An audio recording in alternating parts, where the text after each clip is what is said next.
Are you here? Hello.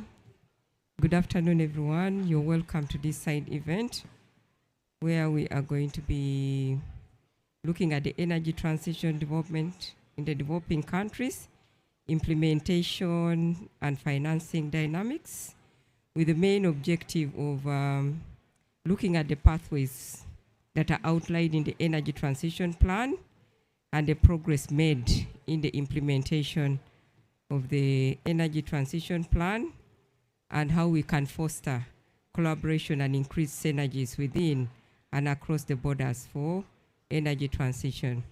So at this moment, I will welcome Dr. Gerald Banaga, who participated in the development of this energy transition plan, to take us through the key highlights of the energy transition plan. Dr. Gerald, please.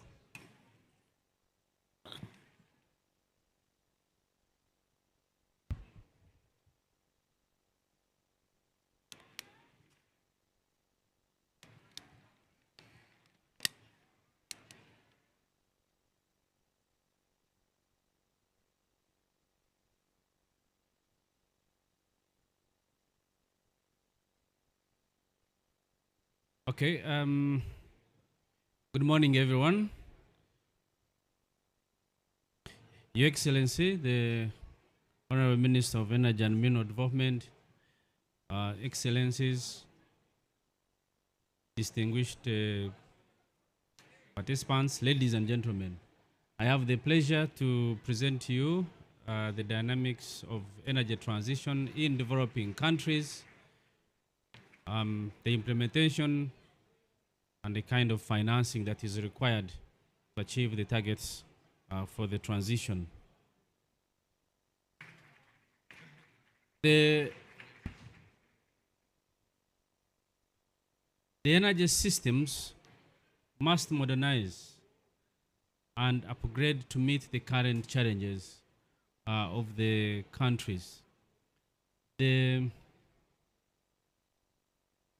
Uganda has developed the energy transition plan, and with the objective of ensuring that we are able to meet the universal access by the 2030s, consistent with the Sustainable Development Goal number 7.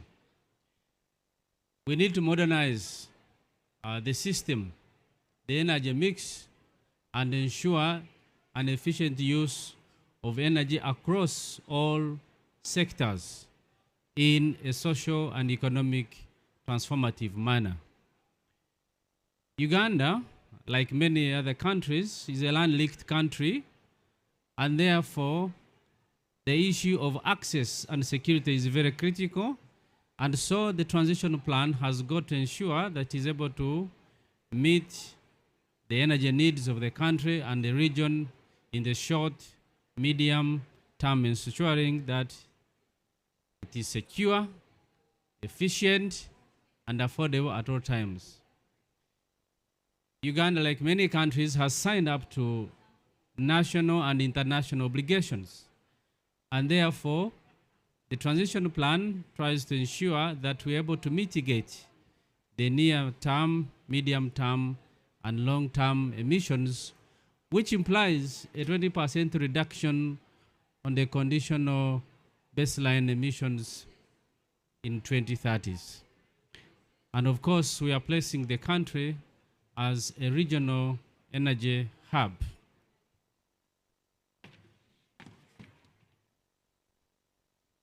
So what are we looking at?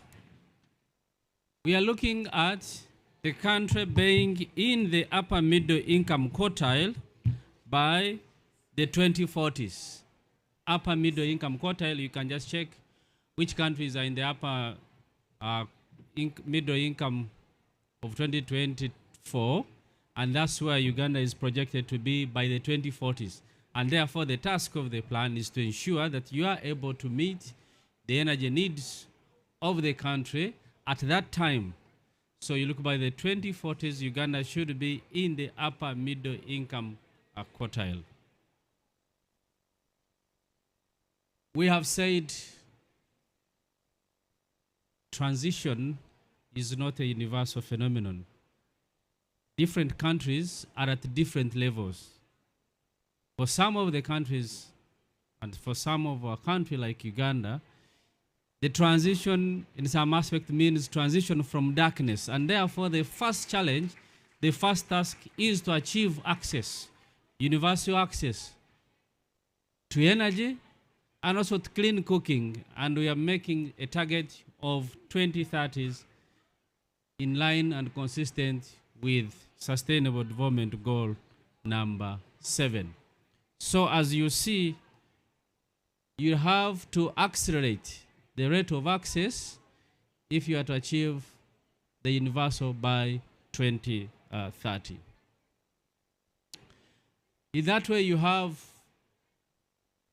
if you check the energy, current energy mix is over 90% renewable and highly dependent on biomass.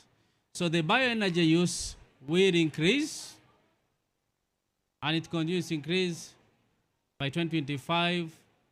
But there it begins to decline as several programs begin to kick in. The universal access and cleaner cooking will become more prominent by the 2030s. The rate of electrification is growing very steadily.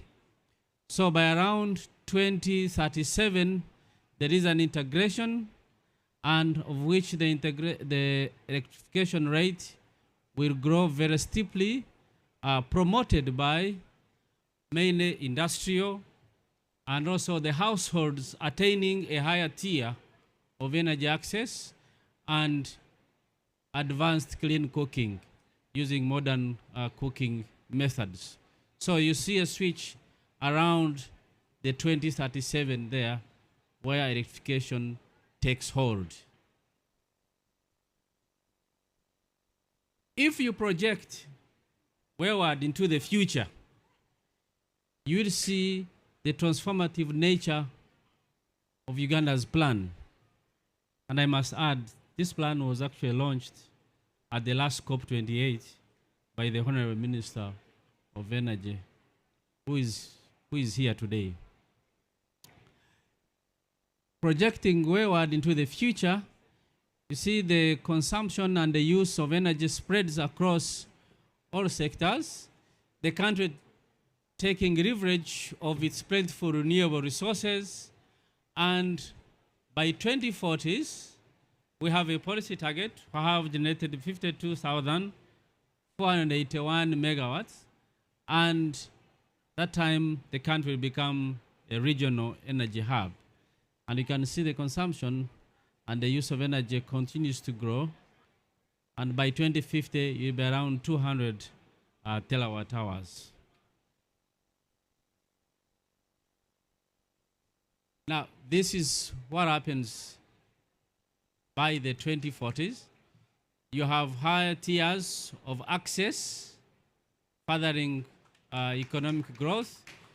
You have significant energy exports. You have additional industrial electrification. The transport will have increased in electrification rates, and then additional economic growth. This tier of, let me explain, this higher tier of access, what do I mean when I say higher tier of access? In the near short term, distributed systems are dominant for access. I mean household solar distributed systems. By the 2032, the level of economic growth, the level of economic development will have surpassed the level that can be supported by a home solar distributed system. And therefore the household will transcend to higher tiers of energy use. That's what we mean by higher tiers of access.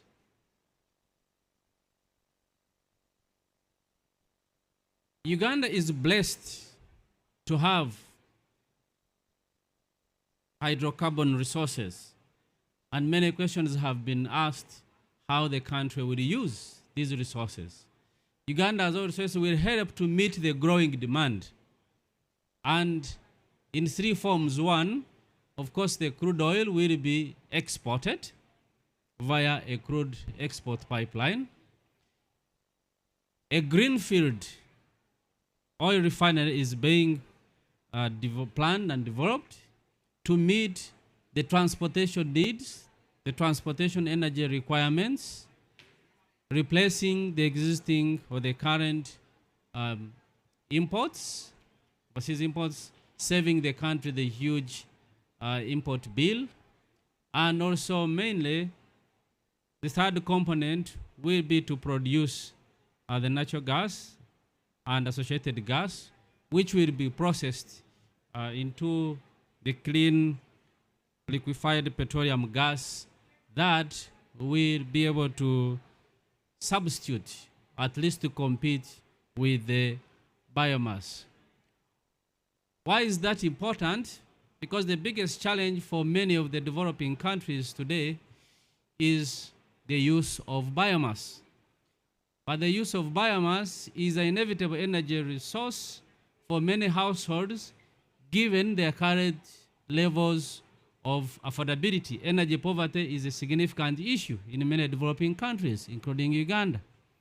And therefore, when households are looking at switching cost of energy, they look at the alternative energies available. With the planned production of LPG, of which the program has already kick-started, planned distribution, country has been distributing liquefied petroleum gas cylinders to activate and excite the market, and the production of LPG from the country's resources will provide a significant resource and an alternative energy for many of the users. The current usage is about 30,000 tons. Production is expected to be about 100,000 tons, 20 and 80 from Kingfisher and Tilenga respectively. And that should provide a significant cleaner energy to the population.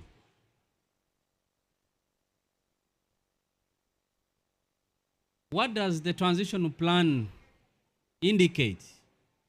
It signals a clear commitment to the country's efforts on climate change, especially on the clean cooking, helping Uganda meet its nationally determined contributions, and emissions. Of course, as you increase the energy consumption, let's face it, the emissions are going to rise. The emissions will rise. They will peak by 2040s, but then will enable the country attain the net zero by 2065. Let me explain this. You see, emissions are going to rise.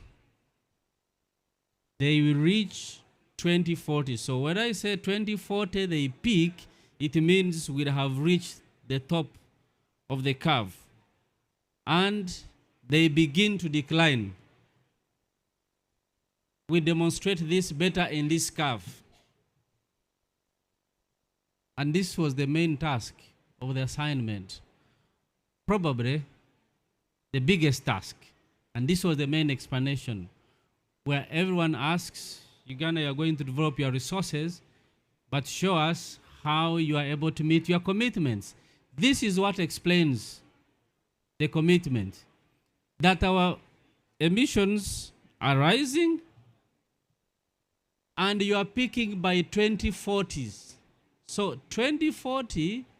by 2040, clean cooking has taken hold, electrification has taken hold, clean mobility has taken hold, efficiency levels have taken hold, and therefore emissions begin to decline.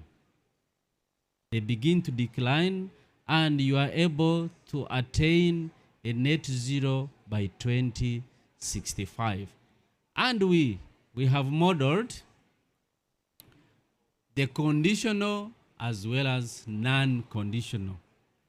Therefore, this demonstrates that all the development programs, all the interventions are consistent with the national and international obligations as per the Paris Agreement. This was the most fundamental question that we needed to answer and respond to. So the transition plan demonstrates that the use and utilization of the country's resources to cause socioeconomic transformation meets its national and international obligations. This question has been rested.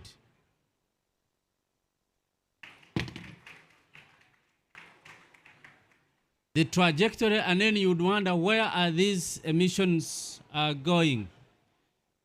You can see the 2050 emissions, PRD views in the residential sector, the carbon capture and storage in the cement, the hydrogen in steel, the DAX and other negative emissions.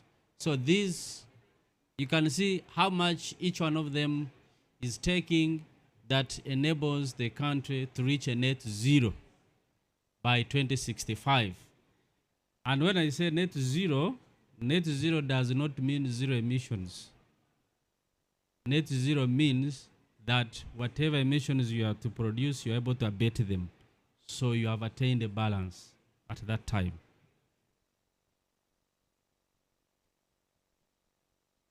One key factor is that we need resources. Investment will have to triple up 2030s. You see, and investments, we look at investments in the near term.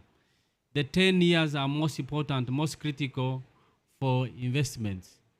And therefore, the annual clean capital investment will have to increase to reach over $5 billion to meet the universal access and support the low carbon power expansion that is needed for an efficient and appropriate electrification rate.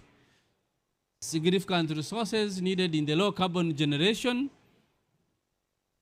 You have over 1.1 billion needed in the grids and batteries. Batteries will play a significant role in the sense that the plan is to develop smart grid. So when you have a smart grid, and then you have increased the electrification rate and electric mobility has taken off, at the points of high demand, you are able to pick power back from the batteries to the system. At the points of low demand, you are able to charge your batteries. So that storage and supply capacity enables you to balance the system. And that's the investment that will be required. Efficiency is probably one of the lowest hanging fruits. What is required is economic activity that provides an appropriate return, and therefore minimizing the cost of energy, but attaining the same economic activity rate is the desirable outcome. And therefore, there will be significant investment in efficiency, transport, industrial, household, institutional, commerce, tourism, agriculture, and all the other sectors will have to undertake a significant level of investment in energy efficiency.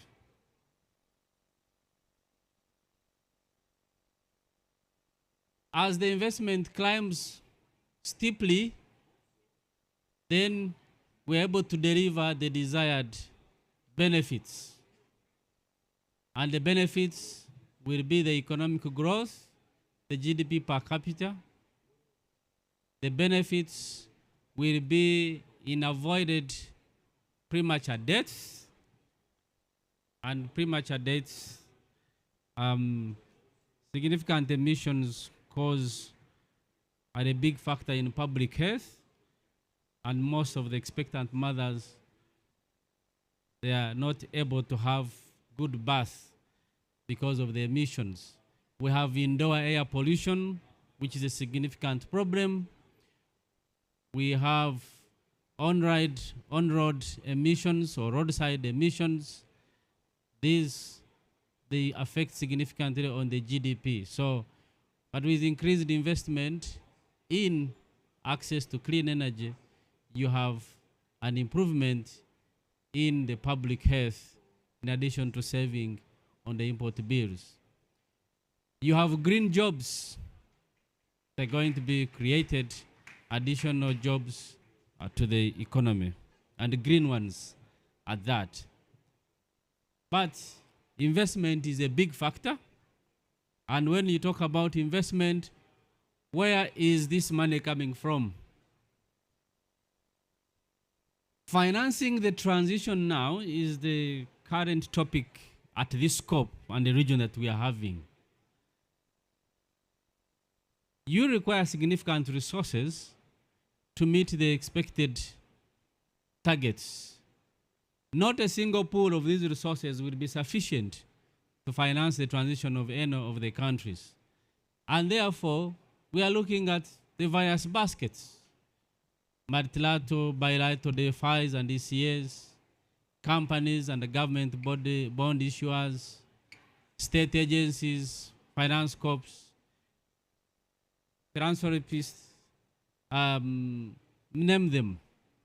So when you consider the baskets that you have, and we are reviewing each and every option with its merits and demerits, blended project finance will be very typical, and we want the investors to be looking at these options. Climate finance, we are negotiating to increase the flow of the climate finance. The bonds, another option. Loans and guarantees for multilaterals as well as development finance institutions. Equity financing from the private capital, public capital, as well as the government financing. So these are the options we considering, and we have already considered, and significant inflows are incoming, but we need more investment. We need more resources. We need more resources to meet the targets. These monies, these funds are not easily available. They are not easy to attract. And that's why we're making a call for investments, for financing, and for support.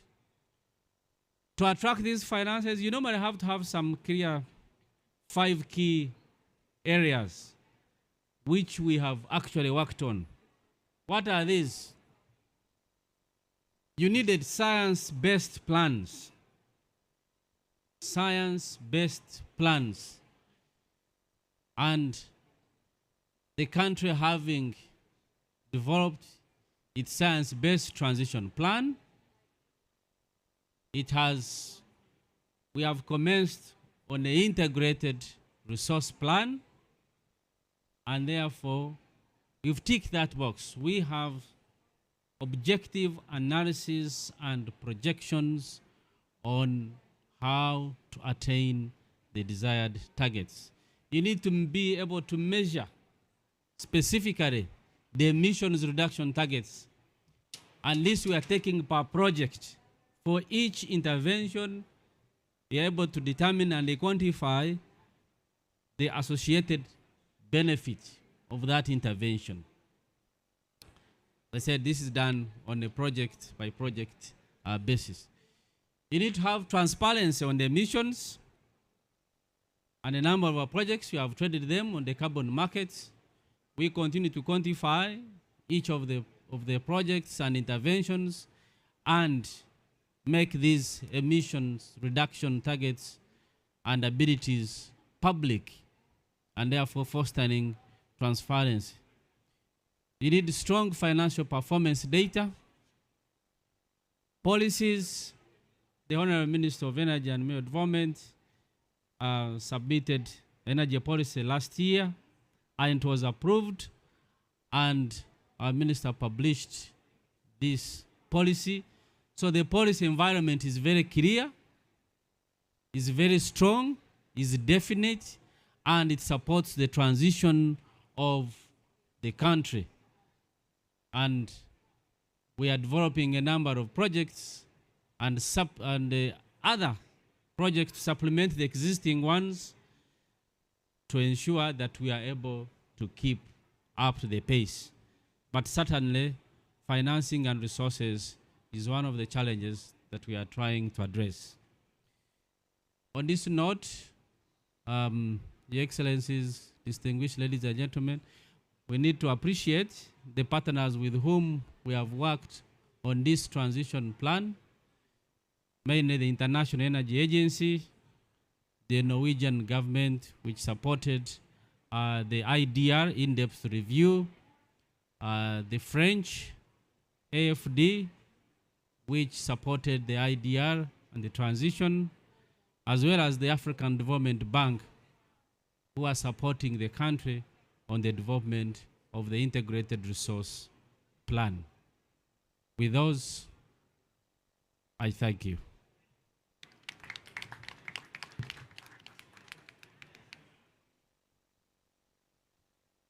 Thank you very much, Dr. Banaga, for taking us through the energy transition plan for Uganda. And he has clearly indicated that we shall be able to transition by 2060, 2065. And that's when we shall reach a net zero. And he has clearly indicated to us that the net zero doesn't mean that we shall not be emitting emissions, but at least we shall be having abatement procedures in place. He has also clearly indicated to us what are the 5 critical aspects that we need to consider in order to be able to achieve this. And indeed, the ministry is making progress towards achieving this. He's clearly indicated to us that we are developing our integrated energy master plan, and soon we shall have in place our energy resource plan. And definitely in terms of emissions, we are getting there. We definitely need to build our capacity more in terms of carbon emission measurements and ensuring that we have data in place. But we are progressively moving there. He has also clearly indicated to us what it will take us to be able to get there, but also what would be the benefits. So I think at this moment I will give the floor to the audience if there are any critical questions or areas that you would want us to make clarification on. We can take about 10 minutes or so. Anyone who has any burning question?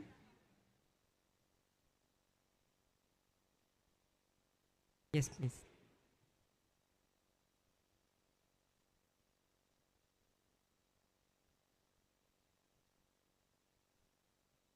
Hello. So thank you. My name is Dimitro, and I work for UNDP country office in Equatorial Guinea. I would like to know what some of the key challenges that Uganda faced while developing its energy transition plan. The top 3 at least. Thank you.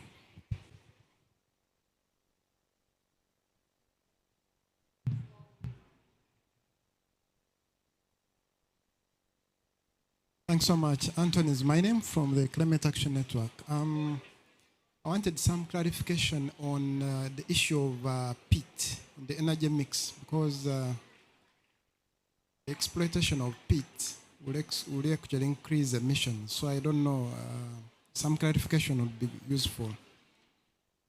Okay, any other?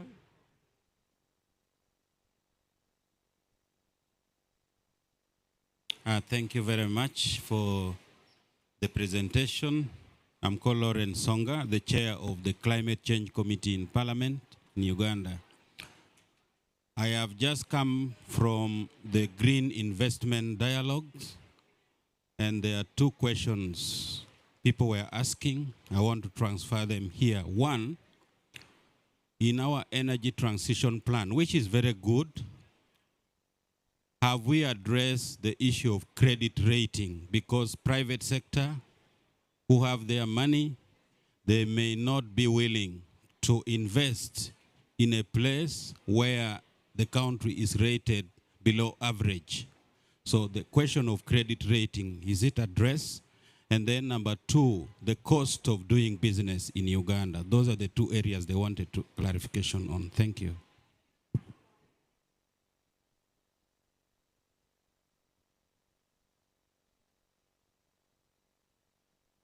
Yeah, thank you, and good afternoon. I'm Roslyn Najuma from Standard Chartered Bank, and I serve as the head of transaction banking and trade finance.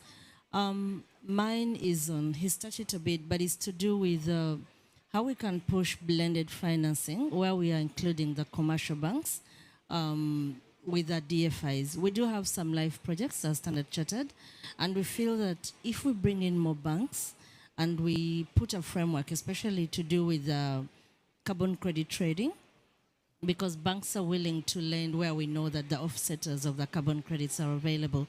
So it will be nice to see our plan as we go to the transitioning, how we bring in the commercial banking sectors, and of course the DFIs on blended finance. Thank you. Any other? Yes. Thank you so much. Akemba Brian. I specifically want to understand the role of SMEs, especially youth-led SMEs, in the transition. How do we assist government in implementing some of the strategies that you have said, and how we can work with the private banking sector to access debt financing for supporting the transition? Thank you so much. Thank you. So I take it that those are the critical issues, and I will then invite Dr. Banaga to be able to take us through these issues of the PIT in the energy transition plan, the challenges, how we are addressing the issue of the credit rating for the country, and then the cost of doing business in Uganda, how we are going to include blended financing, and then the role of SMEs in implementing the energy transition plan. Doctor, please.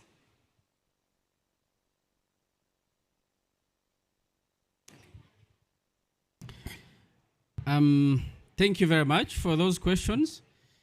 I will address the technical ones. I leave the political ones. For instance, one of the biggest political questions, you see, when Uganda discovered the commercial resources, the biggest question was to not tamper with those resources. And the criticism we had as a country, that the country did not have a plan. How are you going to develop your resources? You blow up the emissions, you won't meet your commitments. So our Honorable Minister of Energy and Mineral Development, and she's here and she's going to speak,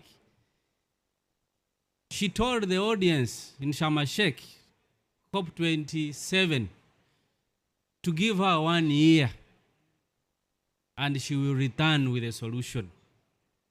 And when 1 year passed, she returned with a solution and delivered. That pressure is too much. And when the minister comes, you ask her, she will tell you what she went through. So, but to have the plan, objective plan, significant plan, science-based, is a critical factor. But technically, the biggest challenge is actually how to deal with the biomass, because over 90% is the energy is actually biomass. Reducing biomass is a very significant issue. Why? Because the transition, the switching of energy has got to match the rate of economic growth and performance of the households. When it comes to the industry, to change the technologies which have been in place for quite some time, some of them like small ideas, the gestation period is quite long, like 8 years, and the cost is quite significant. So in the validation of the results, you had to check with the industries the ability for them to transit, and they take about 8-10 years. So that's why you see most significant results start to be real by the 2030s. That's when most of the technologies will have actually come online. Peat, yes, if you exploit peat without a good plan, you certainly increase the emissions. But now technology has improved that you are able to contain most of the emissions. And that's why we are saying that if there has got to be support, not only for capacity building, but as well as for technologies, for most of the countries to afford to be able to transit. And if we are following very well the negotiations on the technology and the capacity building, even last night we had a stalemate. I know the team is working, supposed to provide some revised text today by midday. But that's one significant factor, technology. How do you address credit rating? Credit rating is multi-sectoral, is multi-factored, and we continue, of course, in the previous years, due to the challenge that had been expressed, we had issues with the credit rating, but now our credit rating is improving. They rate your plans, they rate your policies, they rate your determination to improve. And I think when did Moody's last visit us? We should be meeting Moody's again to improve our rating position. And that should significantly improve our investment climate. The cost of doing business, that goes beyond the energy sector, but it touches on the other sector. Transition is not only energy limited, but it spreads across. But for us, we are looking at within the confines of Article 6. And that's why the carbon markets are very significant, are very important for us, and how we trade our credits. You see, we need clearance, we need transparency, we need a good market. On one of the projects I audited for the previous years, I could assure you that most of the monies we made, little could sail through the mechanism to reach the final beneficiary. We would all go into auditing, measurements, transparency, the systems, MRVs, and you don't see it sail through into the cash flow of the project to improve the project economics. And that's why I'm saying under Article 6, we have a job to do. Blended financing, as I indicated, the role of commercial banks and the role of public finance, trading together, and that's why we are de-risking most of the projects. Because commercial banks have got their perspective on risk. Now we want to ameliorate that by some blending, by some public support, and that brings in the role of public institutions, the role of state companies. One of the roles of state companies is to be able to intervene within the market and without distorting the market fundamentals. And you will see the state companies playing a significant role in the market. You must have seen UNOC playing a significant role. The country has also formed a national mining company. Now those will help to, first of all, open up new areas. Number two, to de-risk some of the projects. And number three, to provide some of the basic data for which the commercial banks use to place a higher risk premium. And by that, we should see the market being more attractive. SMEs, very critical, but you noted the point I made about the green jobs they're going to make. The Green Climate Fund is targeting that. The technology evolution is targeting that. The green mobility is targeting that. If you now go to a factory, if you know Kampala very well, just industrial area, you will find that one company has grown from 70 to 350. 350 in 1 year. And all these young people are involved in actual work, physical and skilled working, welding, manufacturing, electric motor vehicles. And I think you can name several of those. And therefore the future role of SMEs, the young people, as I'm told they like calling themselves, is very significant, so they better stand up, take up their role, and all of us support the transition. Thank you very much. Thank you very much, Dr. Bananga, for addressing that. I will now take the opportunity to invite Canon, Dr. Honorable Minister of Energy and Mineral Development, Dr. Ruth Nankabirwa, to address the political questions, but also to address us. Welcome.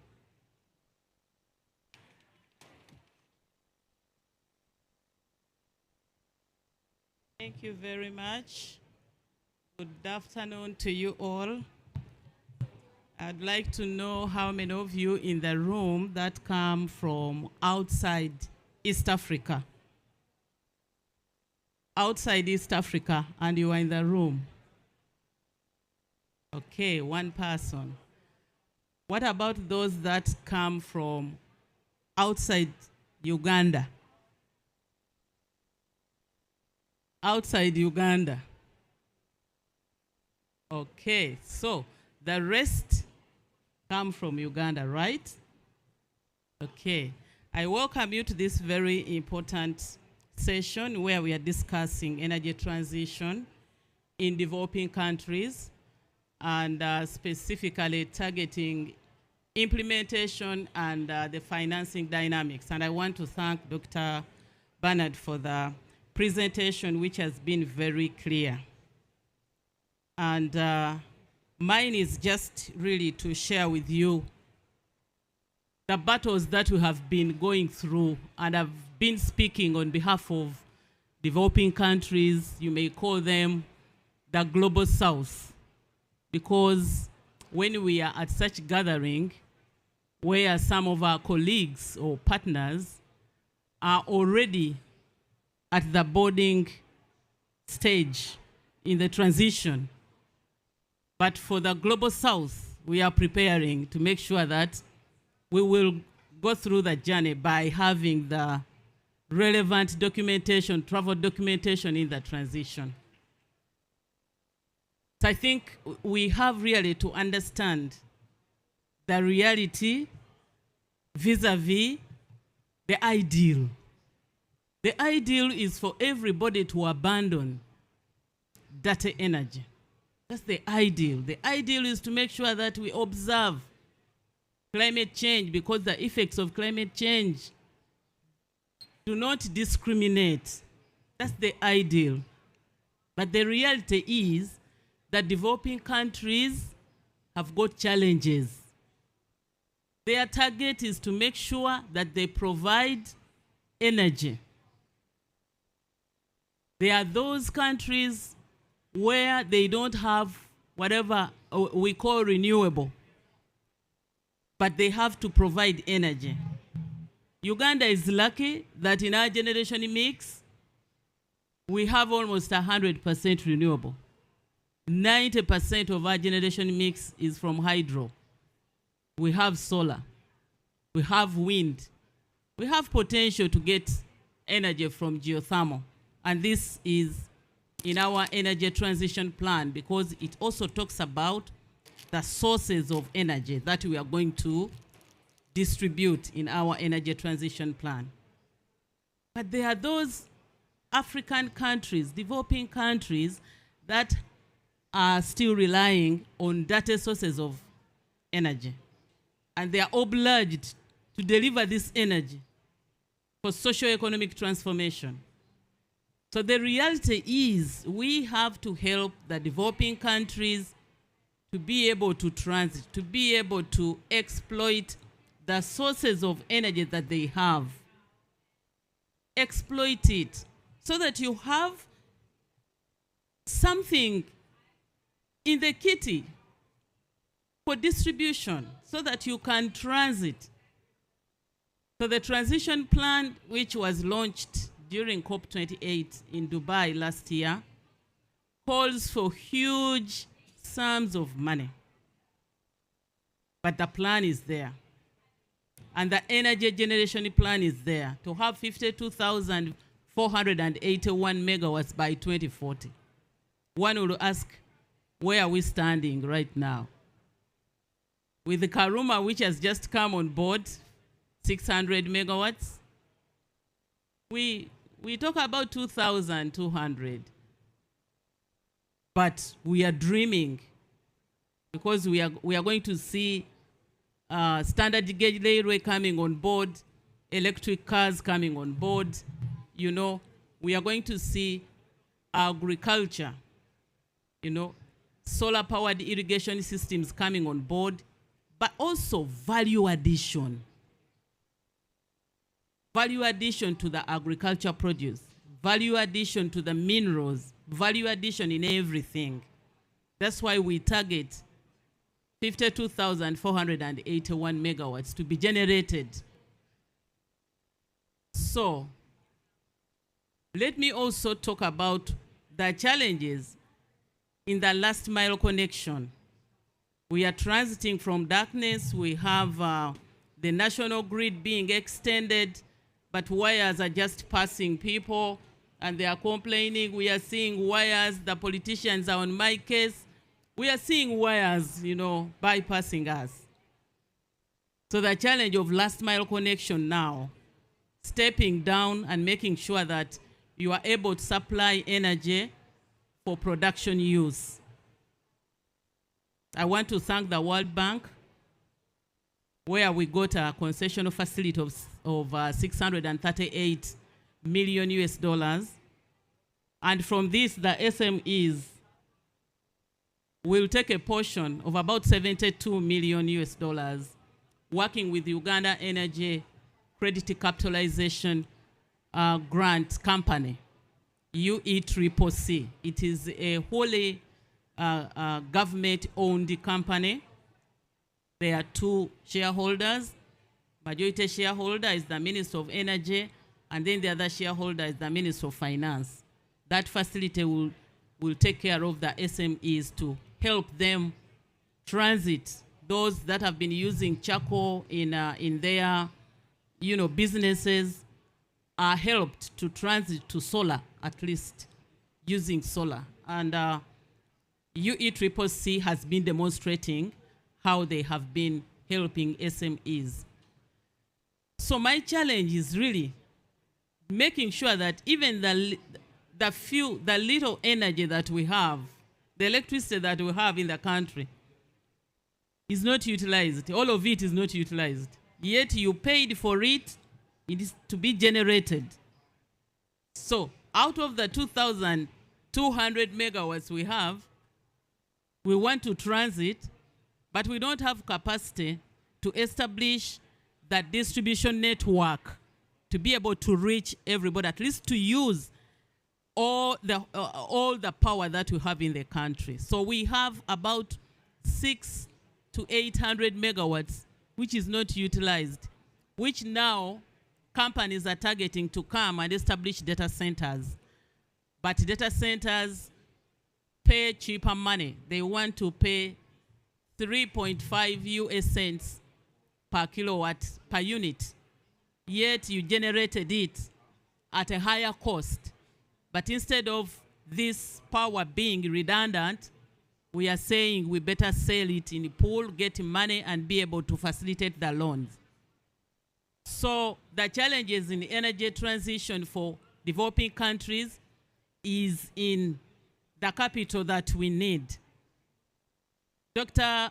Bernard talked about the hydrocarbons and the battles that we have been facing with even our own people who stay in Uganda, who appreciate the challenges in Uganda, and therefore not being understood as a country, why we are putting in money, why we are partnering with partners to develop our hydrocarbon resources.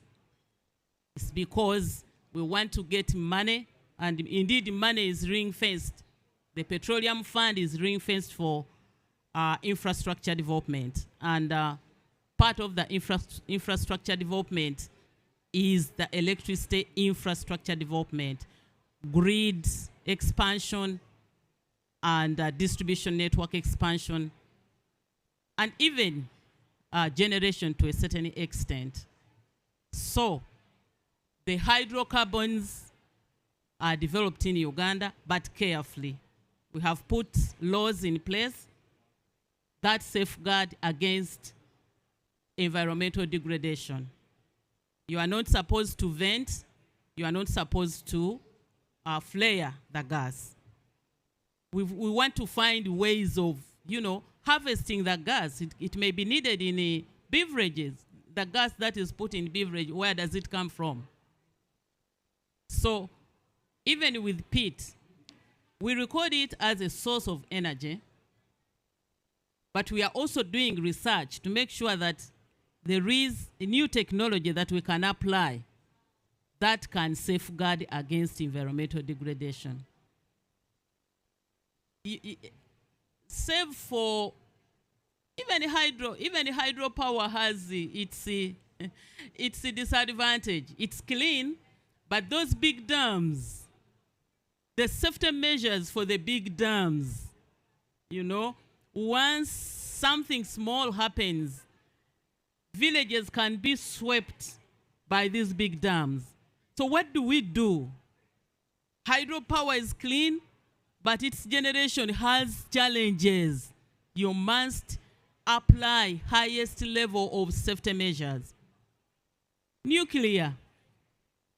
Uganda has a potential of 24,000 megawatts from nuclear.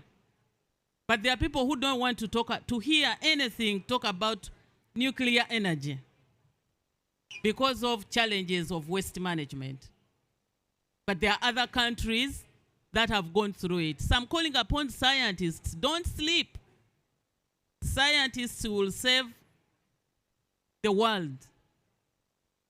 They do and undo. They dismantle, but they can rearrange, they can reorganize. We want to exploit all the potential that we have. Energy is needed. Energy is the driver for socio-economic development.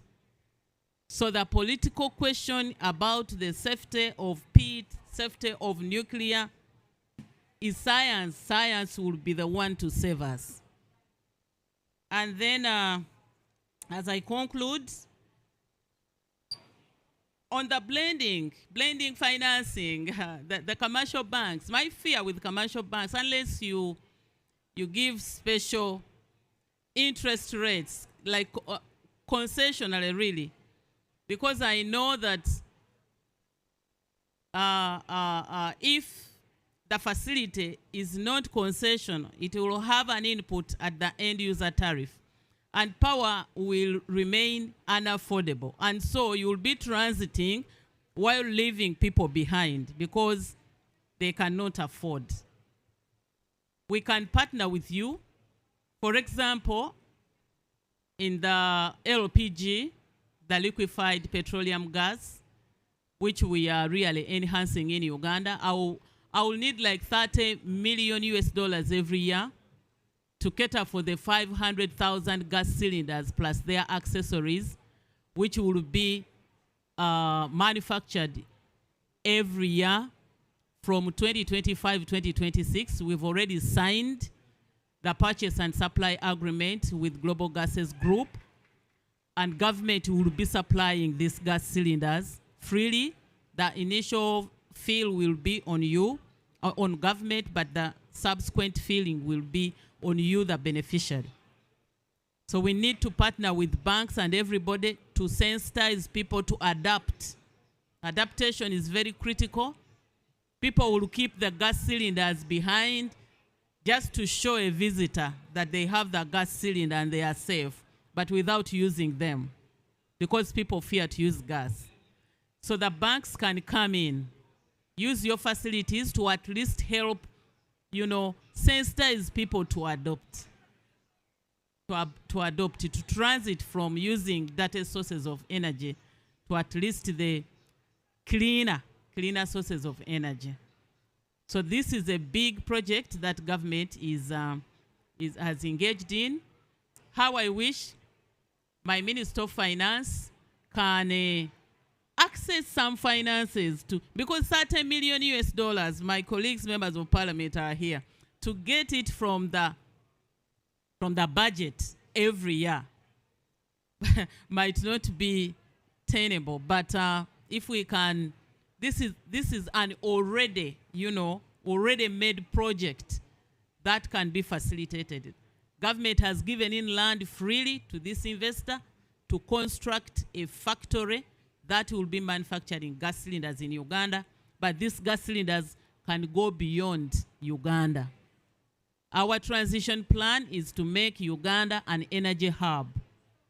And through our Eastern African power pool, we are making sure that we upgrade the infrastructure to be able to trade in power, to share in power with our neighbors, 13 countries, and then the transition plan will be for real. I beg to stop here by thanking our partners, the International Energy Agency and the rest, for really helping us, especially on the research, on the organization. And we have made sure that we have amended the Electricity Act and other regulations to call in the private investor to come and invest. The independent power producers, independent power transmitters, they can now come in. Like you construct a road and then you get money from the road toll. This is what we want to see on the energy side. A transmission line is yours. You will be getting money. Government will also be getting money. We have opened up the sector for private sector to come and invest. Thank you so much for your kind attention, and thank you for coming to this pavilion. Thank you.